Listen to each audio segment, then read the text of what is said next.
Essa cavaleira tentou matar o Hou em sua própria cama, meus amigos. Além disso, o Cavaleiro Enferrujado tem muito mais para mostrar. Ele não apenas se tornou um membro da Parabellum e um companheiro do Hou, como também é muito poderoso e conquistou o respeito do Ogro Negro. Mas eu preciso dizer que o anime simplesmente meteu o louco em uma cena. O anime fez em uma cena o Hou fazer algo que ele nunca tinha feito até o momento, e que na novel ele deixa muito claro que é algo que ele nunca faria, que vai contra as regras que ele impôs para si mesmo e para a Parabellum. Uma lei imutável em sua organização foi quebrada de maneira detestável pelo anime aqui. Então temos muito conteúdo que foi cortado e mudado no anime, mas antes de falar essas coisas, se inscreve aqui no canal se você não for inscrito ainda, afinal a sua inscrição ajuda demais o meu trabalho. Muita gente assiste meu conteúdo diariamente e não é inscrito, então mano, me faz esse favor, se você não for inscrito, se inscreve aí e se junte à comunidade Greedy Animes. Deixa o gostei também para apoiar o vídeo e agora vamos para o conteúdo. Como eu disse anteriormente, essa parte do ataque dos humanos, do confronto e tudo mais, deveria acontecer no episódio passado, no caso, nos dias passados. Esse conteúdo não acontece do dia 70 pra cima, começa a acontecer no dia 68. Não sei porque o anime mudou a ordem cronológica, não faz sentido ele ter mudado, mas de fato ele mudou por algum motivo. Começando a falar sobre a batalha do Hou contra os Humans, primeiramente que as suas forças compunham 73 pessoas contando seus familiares. 32 são as pessoas montadas, mas os familiares dão 73 pessoas em sua força de batalha. E a novel deixa isso bem claro porque os familiares deles também lutaram, os familiares também compunham parte dos seus números. Quanto às batalhas, sendo bem padrão e de lei, elas foram bem parecidas com o que o anime mostrou, onde na real o anime até mesmo estendeu um pouquinho as coisas para mostrar um pouco mais de ação, de batalhas e tudo mais, mas no geral foram bem parecidas. Onde aqui, nessa primeira batalha, teríamos Hidalga, no caso a Therese, a cavaleira com quem Hou lutou, e temos o ponto de vista dela. Durante a noite, enquanto eles montavam seus acampamentos, se preparavam para descansar e tudo mais, Therese em sua tenda se encontraria com o mago que criou a barreira, que também é um amigo próximo dela. Ali eles conversariam, brincariam juntos, jantariam juntos, conversando durante a noite toda, até que eles escutaram a comoção de que a barreira foi quebrada e um ataque inimigo está rolando. Onde aqui descobrimos que Therese não queria guerra, meus amigos. Na verdade, ela não gosta muito de derramamento de sangue, ela não gosta de batalhas e essas coisas. Para ela, isso tudo era desnecessário, mas ao mesmo tempo, ela tinha um dever a fazer como cavaleira e queria, obviamente, a cura para sua princesa. Então, mesmo que ela não quisesse uma batalha, uma guerra, ela ainda cumpriu seu dever como uma cavaleira. Quanto a como ela lutou e se destacou, eu não vou entrar em detalhes porque a luta em si o anime mostrou, mas de fato a Therese é muito poderosa, pelo menos neste padrão de humanos, e se destacou bastante no campo de batalha, onde durante o combate com Hou, ele declararia que deixaria ela viva porque ela poderia ser útil, e aqui Therese se mostraria ser muito brava e corajosa, principalmente ao falar e prometer que faria qualquer coisa e obedeceria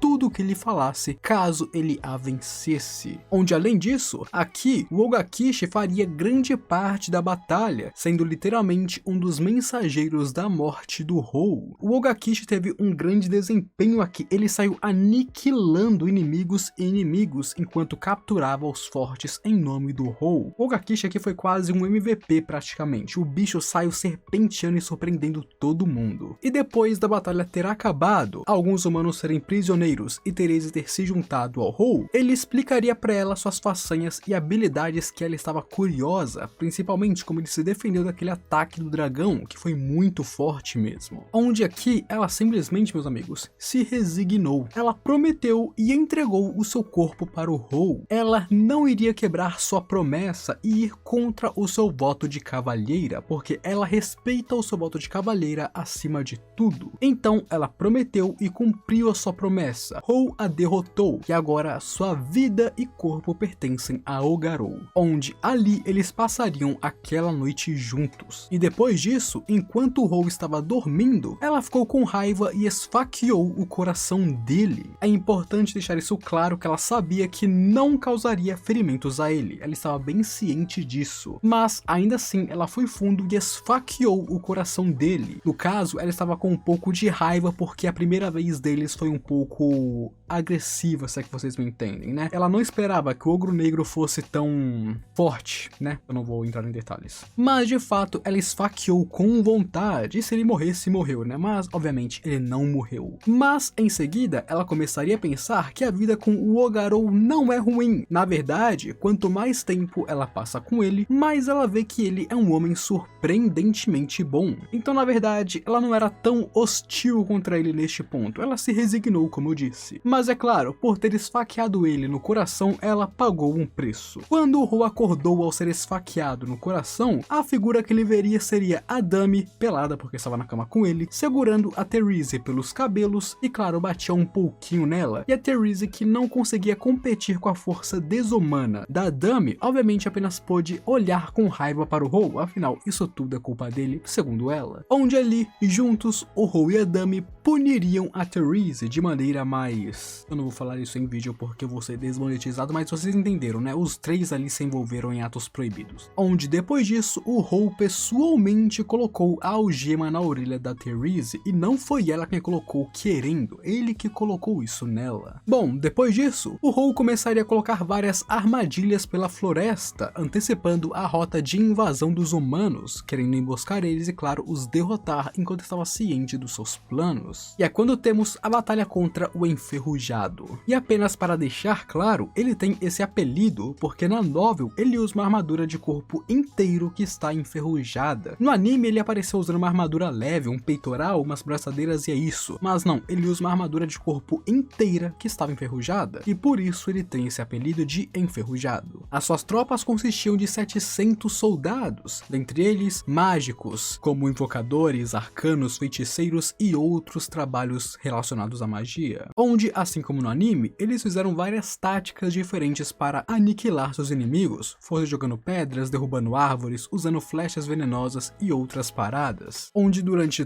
toda a batalha, Hou observou e elogiava o poder de comando que o Cavaleiro Enferrujado tinha, o achando um ótimo comandante e assim criando um certo interesse nele, principalmente quando sobrou poucos soldados, cerca de 100 deles, e o Enferrujado, ao lado de seus homens, soube se defender e criar um impasse com os Goblins. Ele foi um comandante tão bom que ele conseguiu empatar as forças do Hou, chegando a um ponto onde um lado não avançava e o outro lado não caía. E o Hou vendo aquilo ficou muito surpreso e claro, feliz, afinal ele acabou de achar um peão que seria muito útil. Em seguida, o Ogakishi simplesmente destruiria os humanos e capturaria o Enferrujado, o tornando um prisioneiro. E enquanto essa batalha acontecia, por outro lado, os kobolds, sob o comando do Hou, estavam atacando a rota de fuga dos humanos para evitar que eles fugissem. Então não foi apenas uma batalha, foi duas, porque os kobolds também estavam agindo secretamente. E claro, acabou em sucesso. E durante todo esse tempo, seja na batalha contra a Cavaleira ou o Cavaleiro, e até mesmo antes ou depois das batalhas, vários goblins continuaram evoluindo para hobgoblins, onde ali surgiram vários trabalhos diferentes, principalmente clérigos, que antes havia apenas um, e agora existem alguns mais, formando um corpo de clérigos. E além dos goblins, alguns kobolds também começaram a evoluir, meus amigos, se tornando soldados kobolds ou lacaios kobolds, onde ao evoluírem, eles meio que ganhariam uma aparência um pouco mais humanoide, junto com armas biológicas. Basicamente, eles ganharam lanças orgânicas, que é basicamente uma lança feita do seu próprio corpo, onde por elas serem do seu próprio corpo, eles têm um grande domínio sobre essas armas e se tornam bem habilidosos como guerreiros de infantaria, onde vendo os goblins evoluindo, os kobolds evoluindo e a organização se fortalecendo, o Hou finalmente pararia para pensar sobre expansão. Agora que o poder individual está se consolidando, talvez seja a hora de aumentar seus números, e começaria a pensar sobre a procriação dos hobgoblins, dos goblins e dos outros para aumentar a população da Parabellum. Mas, obviamente, com cuidado, afinal, se nascesse muita muita gente, ele acabaria perdendo o controle. Quanto à história por trás da guerra entre humanos e elfos, o anime meio que mostrou essa parte específica, mas eu senti que faltou alguns detalhinhos a mais. Os humanos se acharam no direito de entrar em guerra para conseguir colocar as mãos no elixir que salvaria a princesa, enquanto os elfos não apenas desprezavam os humanos, mas também eram muito orgulhosos e não tinham muito desse remédio secreto. Mas uma coisa cortada é que os humanos tentaram negociar primeiro, eles não apenas iniciaram a guerra, eles tentaram conversar e negociar. Os humanos tentaram várias vezes negociar esse elixir porque eles realmente precisavam dele para salvar a princesa, mas os elfos, por terem muito pouco elixir e claro, regras muito irritantes e problemáticas, se recusaram a vender para os humanos, e assim os humanos então simplesmente declararam guerra contra os elfos. Mas claro, não apenas este foi o pivô central, o motivo por trás da guerra publicamente, mas obviamente, humanos são gananciosos, eles sabiam que tem muito mais ali para explorar. Primeiramente, os elfos, seres bonitos, ótimos guerreiros e claro, os humanos queriam eles como escravos. Segundo, o Mithril, os elfos são ricos em Mithril, tem muito recurso e tudo mais. Terceiro, este elixir, e então vinham vários outros motivos que eles poderiam ter. Basicamente, o motivo central, o pivô público é a princesa, mas os humanos são gananciosos e eles queriam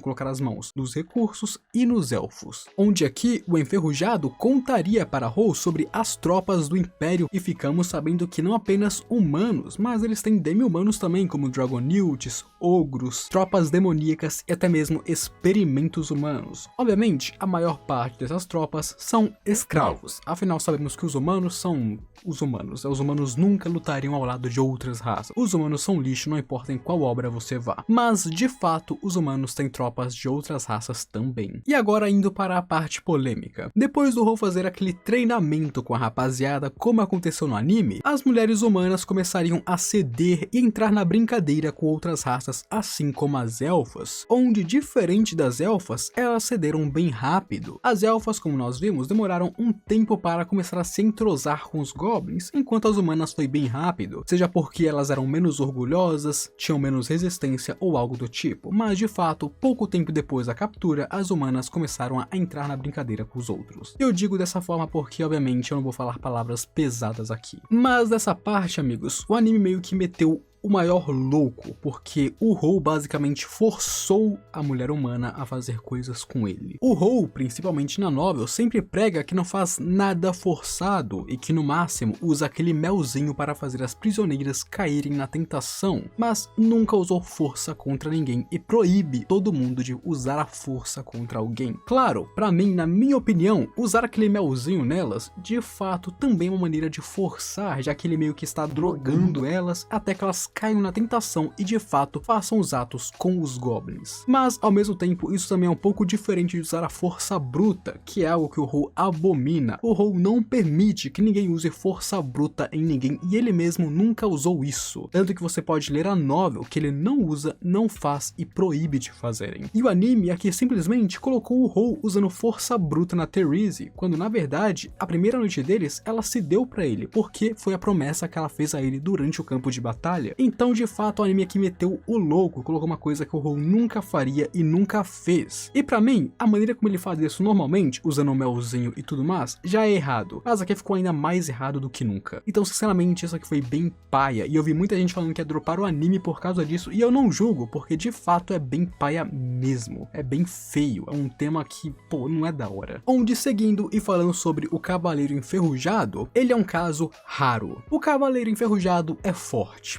pura e simplesmente forte. Em técnicas, o Hou é mais habilidoso do que ele, mas em força física ele consegue se sobressair ao próprio Hou, amigos. Exatamente, ele em força física é mais forte que um ogro raro e o protagonista. Isso acontece porque ele tem uns bons trabalhos, com 2 deles sendo de nível 100, outro sendo 62 e outro 25. Então de fato ele é bem forte e alguns dos seus trabalhos são avançados ainda. Então de fato o Cavaleiro Enferrujado é muito muito poderoso, ele realmente tem força por trás dele. Não é à toa que ele quase empatou com o Oga Kishi, eles tiveram umas boas lutas entre si. Então mesmo que no combate geral o Hou ainda fosse superior, ele reconheceu o cavaleiro como alguém igual a ele que poderia sim o derrotar dependendo da situação. E tudo isso, amigos, antes do Hou melhorar ele com magia. No anime, a primeira batalha deles, o Hou melhora ele com magia, eles lutam e o Hou amassa ele. Mas não, ele mostrou toda aquela força antes do Hou melhorar ele com magia, nos mostrando que de fato ele é muito poderoso. Onde em seguida o Enferrujado lutaria contra o Kishi, e aqui na novel o Hou diz que o Kishi só ganhou por causa da sua resistência, ou seja, foi uma batalha muito acirrada de resistência, e o Kishi só ganhou porque, como um ogro muito forte, a resistência dele é quase ilimitada. E quanto a ele querer servir o Hou, é simples, amigos. O Enferrujado cresceu em um lugar onde lutas eram uma ocorrência diária. Além disso, havia muitos demi-humanos onde ele cresceu. Ele servia ao Império porque ele era leal ao Cavaleiro Comandante, porque o Cavaleiro Comandante anterior derrotou ele, e assim ele se tornou um subordinado dele. Mas nos últimos tempos, o Cavaleiro Comandante morreu e um nobre qualquer assumiu o cargo. E por isso, atualmente, o Cavaleiro Enferrujado não tem qualquer lealdade a esse nobre ou ao Império em si. E claro, ouvindo essa história, o Hou, mais do que feliz, abraçou ele e trouxe ele para Parabellum como um companheiro e aliado. Isso nos mostra que de fato agora o Enferrujado é um membro por pleno direito da Parabellum e um aliado de Hou. Quanto à cena das fontes termais, isso é um simples e puro fanservice. Tivemos sim ela na novel tivemos uma fonte termal sendo escavada, porém essa cena das mulheres se lavando e tudo mais, não, isso eu não vi na novel, pelo menos não neste momento, talvez no futuro possa ter, mas agora não teve, e apenas um fanservice para o anime. E a cena do Hou falando com o chefe dos elfos e descobrindo sobre o seu sangue, isso não era para acontecer aqui agora, era para acontecer no próximo episódio. Não sei porque o anime adiantou isso, sendo que não tinha problema algum colocar no próximo episódio, mas por algum motivo o anime resolveu adiantar isso. Mas de fato, não é aqui, é no próximo episódio. Mas enfim, além das alterações cronológicas, o anime continua mudando e cortando coisas por algum motivo que eu desconheço. Esse anime sinceramente está metendo o louco, principalmente nesse episódio. Mas eu quero que você comente aí embaixo o que você acha sobre isso, sobre essas alterações, mudanças e tudo isso que está acontecendo. Comenta aí que eu quero saber, ou comenta qualquer coisa. O importante é mostrar que assistiu até aqui e provar que você realmente acompanhou o vídeo. E se assistiu até aqui, se inscreva no canal, porque se você viu esse vídeo inteiro, de alguma coisa dele você gostou e eu tenho certeza disso. Então, pô, gostou do vídeo, gostou do meu conteúdo, gostou de mim? Pô, me dá uma chance, se inscreve aí e me apoie. Afinal, a sua inscrição ajuda demais o meu trabalho. Deixe o gostei para apoiar o vídeo e mostrar para o YouTube que você gostou dele, para que ele recomende para mais pessoas. E agora eu fui.